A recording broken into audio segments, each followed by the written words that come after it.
All right, welcome back to the channel. So, Jermell Charlo goes in on the Lion ASS Media and says another expletive, could use your middle finger for it, to their pound for pound list as well. The Castano fight is not done. Jermell, I don't believe you. However, let's roll through with that in this video.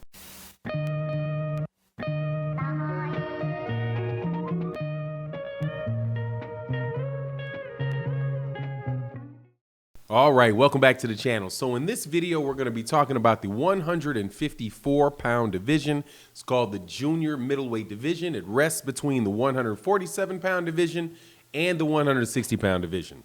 The reason why I'm telling you that is because I get a lot of questions because some of y'all don't know weight classes. So that's why I always want to give you a brief intro and let you know what weight class we're talking about. So you don't say, hey, Jermell can't beat Lomachenko. That type of comment. So we're in the 154-pound division talking about Jermell Charlo, who is the WBA champion, the IBF champion, and the WBC champion, who recently took to the internet to snap on boxing media.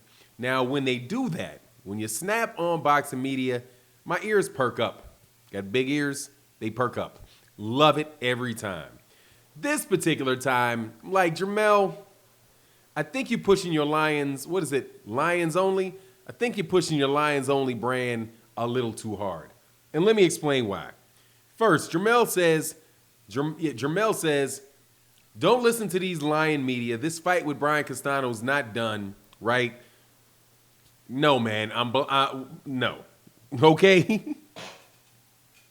No, but anyway, that's his message. He says, that fight is not done. Don't listen to this media. Listen to me, I'll tell you when it's done, and you'll know for sure when it's done for me. And the next thing that he said, and I'm going to talk about this as well, he says, F your pound for pound list.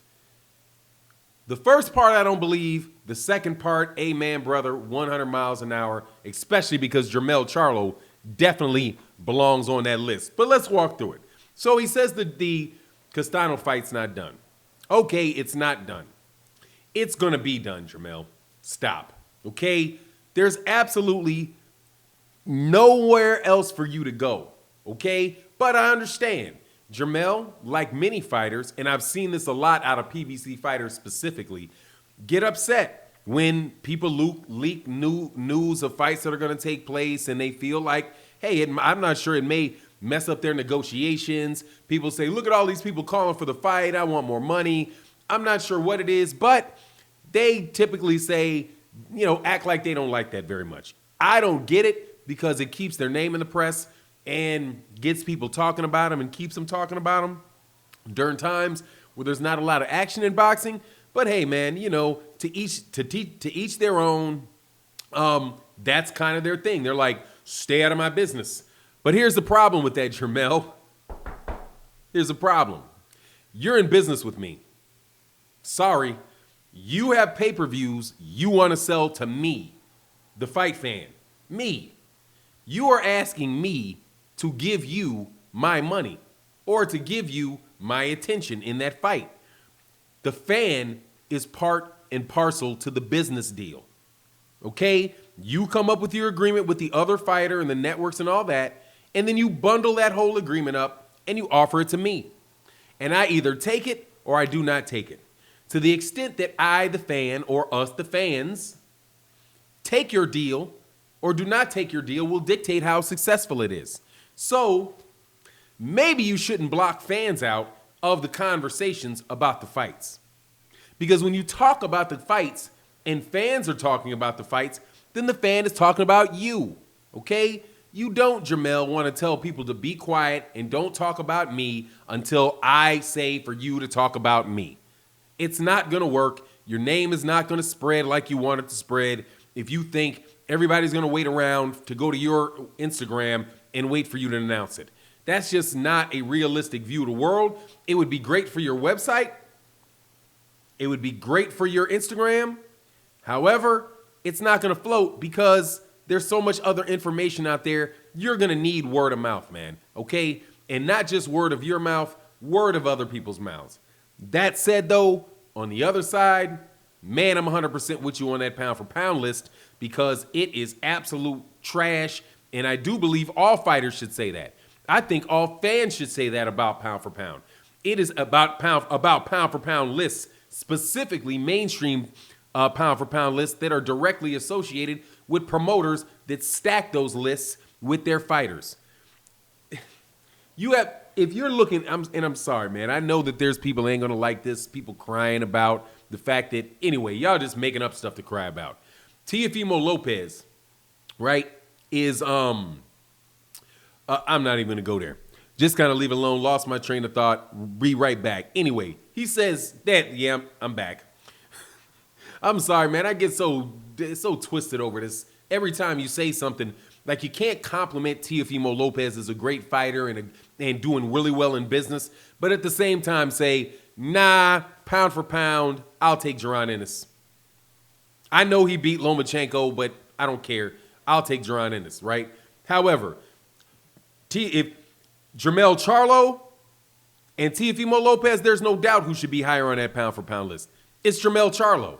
But do you see that on the list? No. Do you hear it out of Teofimo Lopez's mouth? Yes. He'll say that. He'll be like, man, those Charlo brothers both deserve to be on that list. I'm on that list. The Charlo brothers need to be on that list. Dude, Teofimo Lopez is on there. Gary Russell Jr. should be on that list. You know, it's just, I think that Jermell should probably separate the mainstream boxing media, the Ring magazines, the ESPNs, separate those from YouTube boxing channels and small media outlets that are trying to catch a break, right? And trying to get some amount of notice. Dude, give those guys interviews, talk to those dudes, and they will be on the ground spreading your name for you, man. And it really does work. It works for it worked for Deontay Wilder. It worked for Errol Spence Jr.